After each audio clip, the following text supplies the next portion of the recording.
Our Week 11 cash lineup on FanDuel was definitely disappointing, scoring only 109 points. We'll debrief about that and hopefully get back on track in Week 12 with our Week 12 cash and GPP lineup, all coming up next.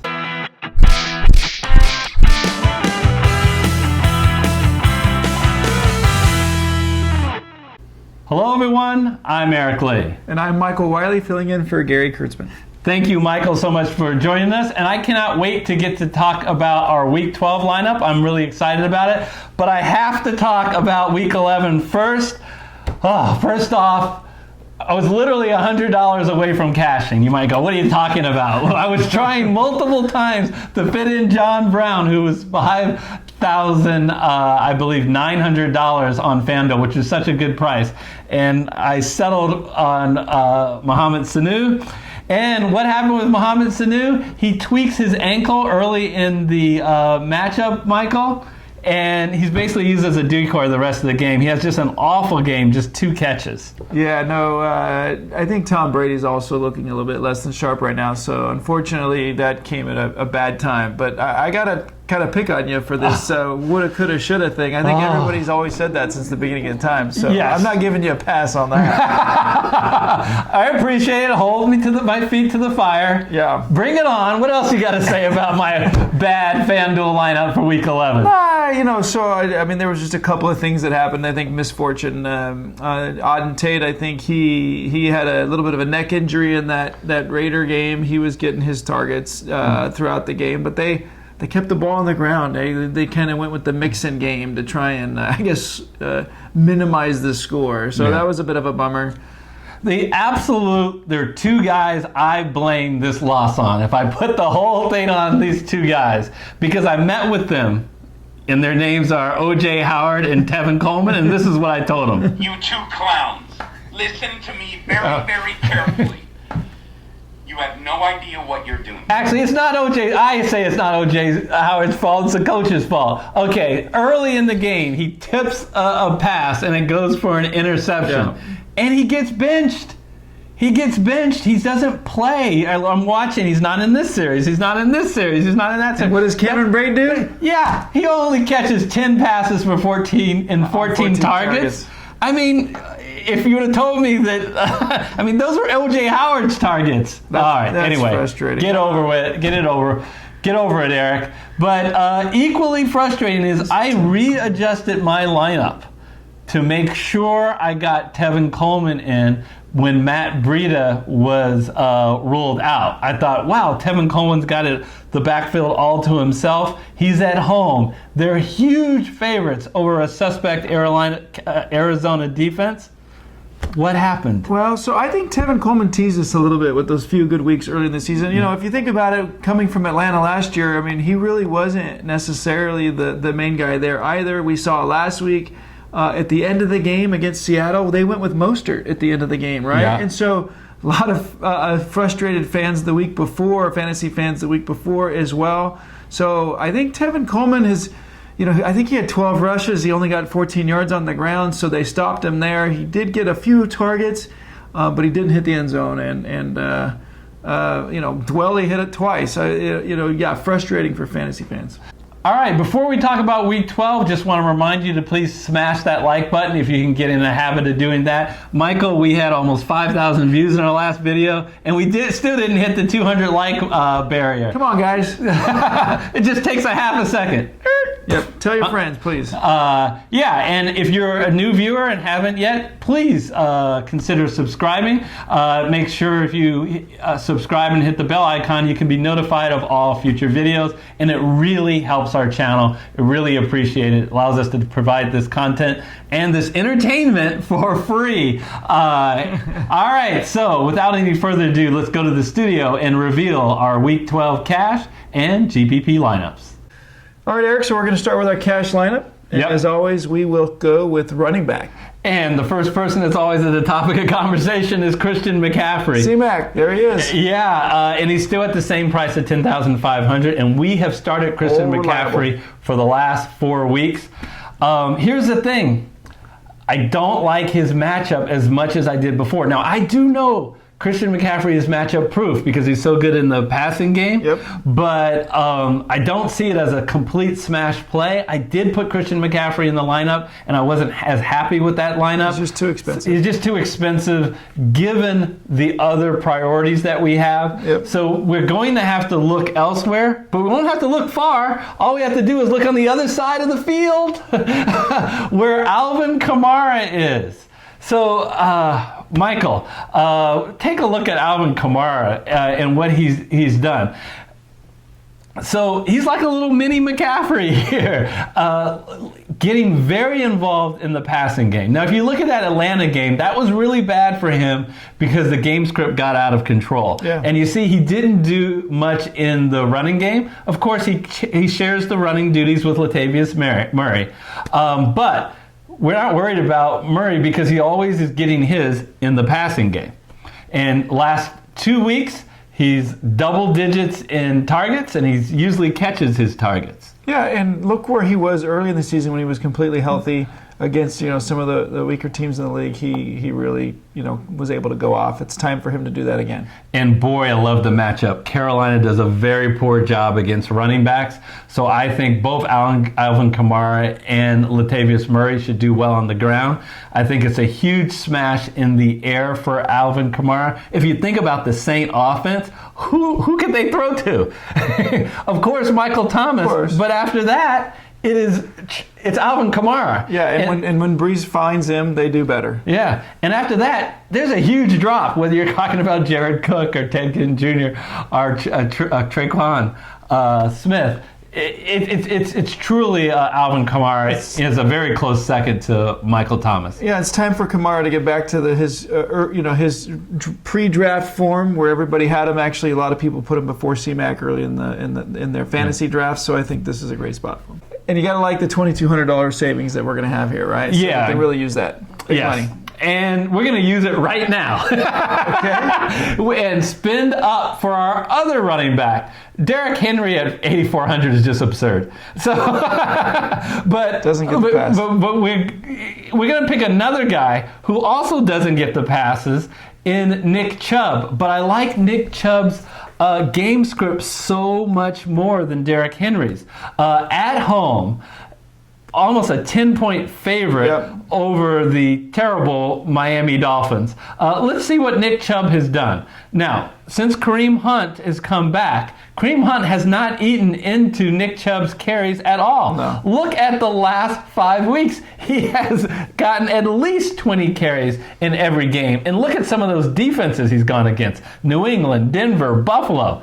San Francisco, he's had some tough matchups. Yeah, not this week. 31st in the league. He plays only one team worse. He plays the Miami Dolphins, which he should have a field day game script. They should get way up on them, and they should just continue to feed Nick Chubb. Yeah, look what he does against the lower ranked teams in the league. Yeah, whoa! You just picked. You had your cursor on Seattle.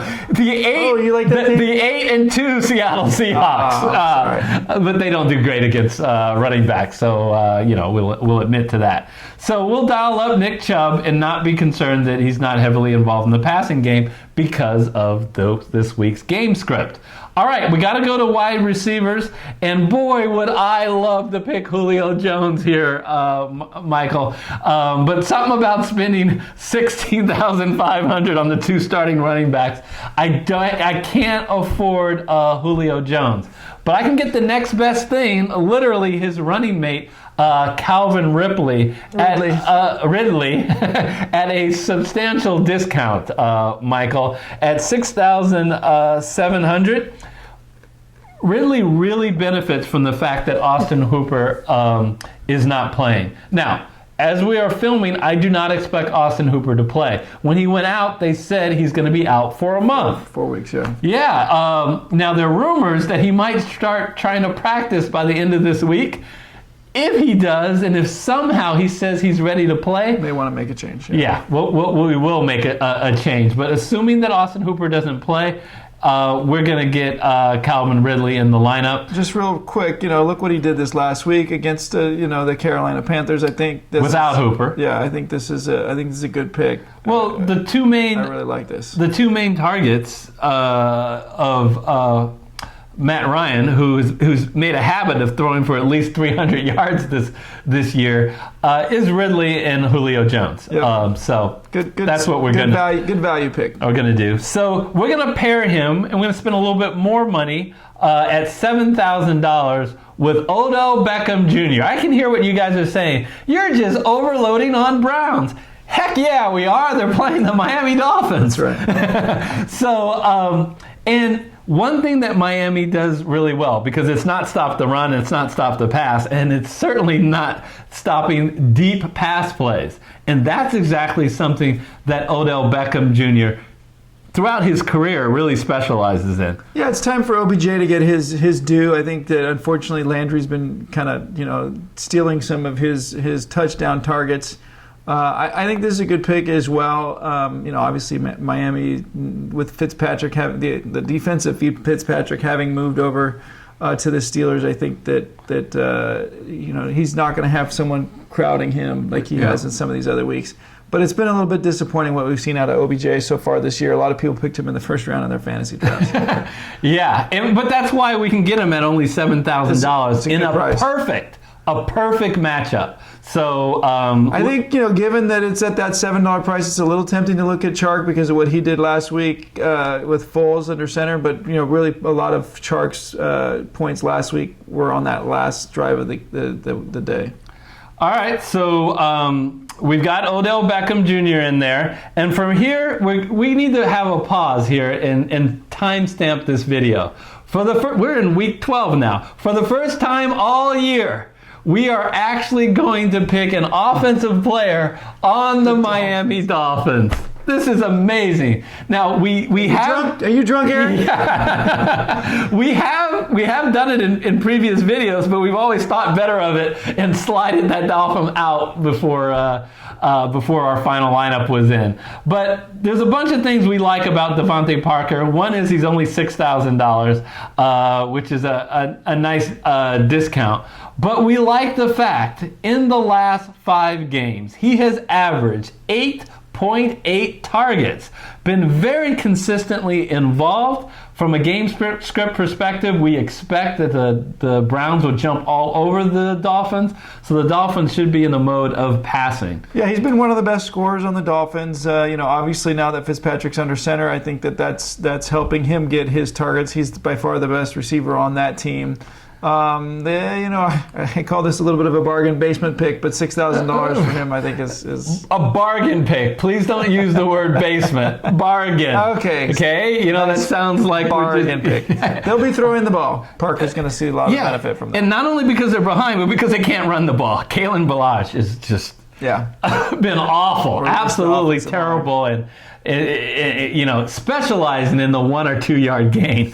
So let's turn our attention to tight end. Well, actually, right now we can actually go to quarterback, because I think we kind of see the way things are going. And when I think of quarterback and I think about what FanDuel does, is usually FanDuel prices up much more than DraftKings. It's quarterbacks, such that you look at the slate and go, wow, for only $800 or $1,000, I can get Lamar Jackson. And every time, Michael, I fall for it. And it's fall for it means it sounds like I made a mistake. But it has worked out. I get Lamar Jackson.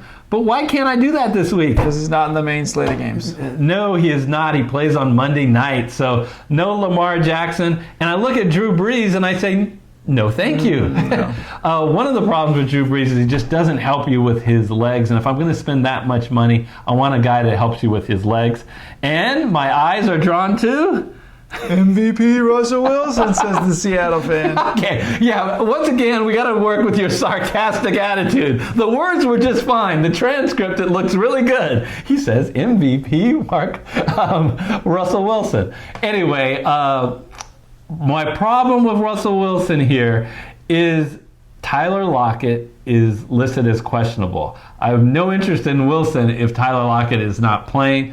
So I also am somewhat interested in Matt Ryan, but I'd rather play to pay down a little bit and select Jameis Winston. All right. So I know you have a little concerns. It's one of the first times you have concerns about one of the the picks. He is listed as questionable because of his ankle. I think he's got a bit of a tough matchup in that the Atlanta Falcons look pretty good right now. They made both Drew Brees and Kyle Allen look bad the last 2 weeks.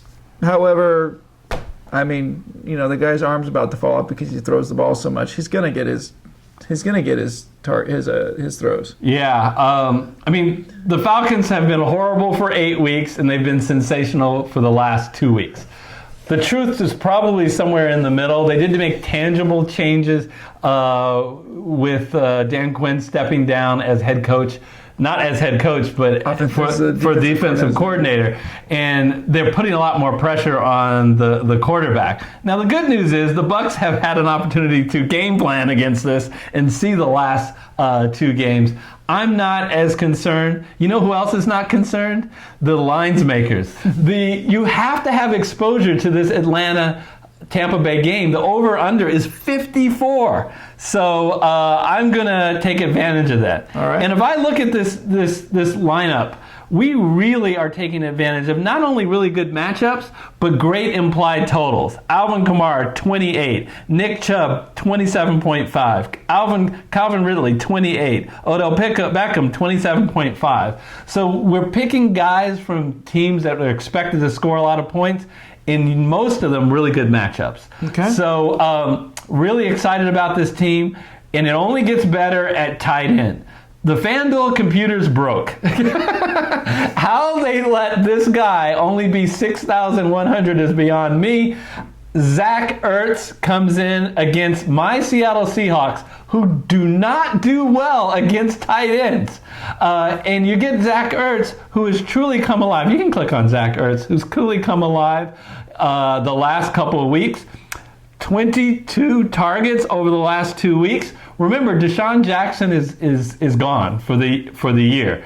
Unclear whether Alshon Jeffries will be here. I actually think it will be good if Alshon Jeffries plays. Takes a little of the attention away from Zach Ertz. Either way, I think Ertz has a really nice floor going against a Seattle team again. Zach Ertz has been really undervalued this year. I know he kind of, early on was kind of missed a few times. The Dallas Goedert, the other tight end, kind of, snaked a couple touchdown passes from him. But Zach Ertz is maybe one of the best athletes in the league. He's going to get his targets. He's going to get his yards. I really like this. I think he's going to start coming on strong. He's going to be strong, I think, the rest of the season. Yeah. So, I mean, $100 more than Jared Cook. I mean, that's absurd. Yeah. So we'll take advantage of that, and that leaves only 10,100 for our flex and our defense. All right. And what I'm going to do is I'm going to plan on paying down for defense. So I'd like to secure a really talented flex player. Okay. And for $7,000, we're going to corner the market on the running game of the Jacksonville Jaguars and Leonard Fournette. The thing about Leonard Fournette is, we say in our NFL Master Class, what you want is touches, because that usually is predictable success. The one thing that's harder to predict is touchdowns. And it's amazing how few touchdowns Leonard Fournette has gotten this year. But they are coming. They are coming, and why not in a matchup where the spread is close? It's only a 3-point spread. So the lines makers think it's going to be close. Get on to Leonard Fournette. Look what we really like about Leonard Fournette this year is how he has gotten involved in the passing game. Consistent 6 or 7 targets throughout the year really adds a bonus to his game. And if they can get ahead, they will lean on him. I think Foles helps that. I think he's an upgrade over Minshew in moving the ball. I like this. Yeah, no, I'm surprised that he's this low on price. So I think this is a good pick. I'm glad that we have the money to buy him. Yeah. So our last selection, we have 3,100, and there's not a whole lot of choices for defense. And once again, it's a theme. The reason is defenses are very volatile, right? And they're harder to predict. If a ball gets tipped, ask O.J. Howard, tipped up and then intercepted, can be potentially returned for a touchdown. And I don't hate the two defenses. And I'll let you decide which defense you would like. I mean, you can pick the Carolina Panthers, who leads the NFL in sacks, right? And third in the NFL in interceptions. But they got a lousy matchup playing in New Orleans. And New Orleans has all their weapons. Or you can go with Washington. Not a horrible defense. They have a horrible offense, but they don't have a horrible defense. 2.3 sacks. They're at home. You like that. The spread isn't really bad. It's only 1.5 for Detroit. And you get a Detroit team without their starting quarterback. Yeah, no, I think between these two, I'd go with the Redskins. I understand why we've been picking lower dollar amounts for the defense, so that's what I would go with here. All right. So that is our team. We, from the top, Jameis Winston at quarterback, two big running backs in great situations, Alvin Kamara and Nick Chubb. We have Calvin Ridley, Odell Beckham, and Devontae Parker at wide receiver. Not a weak guy among them. Zach Ertz at tight end. Great pick. Leonard Fournette at flex in the Washington defense. So we'll see next week if it's really an applause. But the thing I like, and we're seeing the effect of not starting Christian McCaffrey, it's more of a balanced lineup where we hope that we can get contributions from everyone. Yeah, and thanks to that Miami Cleveland game, I think we should have some barn burners. Yeah, I just don't want to turn on the TV at halftime and see it is 9-3. Yeah, Cleveland's up. It won't 3 field goals. It won't be.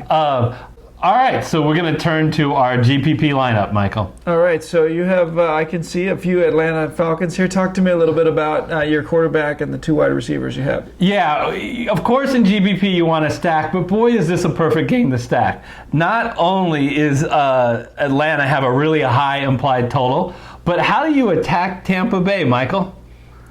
You throw the ball. They actually have a very good run defense. So you throw the ball, and Matt Ryan can throw the ball. We've talked already how many games Matt Ryan this year has thrown for greater than 300 yards. If he throws greater than 300 yards, especially if Austin Hooper is out, guess who's going to do well? Calvin Ridley and Julio Jones. So we got both of those guys in the lineup, so to increase our volatility. All right, and so then talk to me a little bit about your running back picks with Nick Chubb and David Montgomery. Already talked about Nick Chubb. We love the game script, and he has a high floor, but we also think he can have a high ceiling and really go off. David Montgomery is a guy who you worry a little bit about, and I'm not comfortable putting him in the cash game on FanDuel because he could get game scripted out. But I like his chances here to go off. Why? Because David Montgomery is not someone that gets involved in the pass game. And in fact, if the Bears fall way behind, they'll actually take him out of the game. Yeah. But they're at home against the New York Giants. They're 7-point favorites. So Las Vegas does not expect the game script to get away. So he should get, if they're running the ball at the goal line, he gets those carries. Yeah. May get us a couple of touchdowns. That's what the hope is. All right. So we've already talked about Devontae Parker, Zach Ertz, and Leonard Fournette, but why don't you give us a quick, on this GPP? Yeah, with the GPP, we're again looking to save money. So we paid down. Now, in the cash game, we went with Washington because I think Washington has the higher floor. It's less likely that Detroit's going to roll up 35 on them. But if we want in GPP, if we want to run a defense who's more likely to have a higher ceiling, that's the Carolina Panthers. Okay. Why? Because they lead the league in sacks. And they're third in interceptions. And they can put pressure on Drew Brees. We saw what happened with Drew Brees when they played Atlanta. When he gets a lot of pressure, there is a scenario where Carolina could go off. So we're slating them in our lineup at a very cheap price. All right. I think this is a good slate. All right, so that is our GPP lineup. These little videos we do where we give you our picks for a particular week, they can't hold a candle to our NFL DFS Master Class, where we teach you the analysis and the tools and the theory of picking the right defense, the right quarterback, running back, wide receiver, and tight end, and even talks about picking the right contest.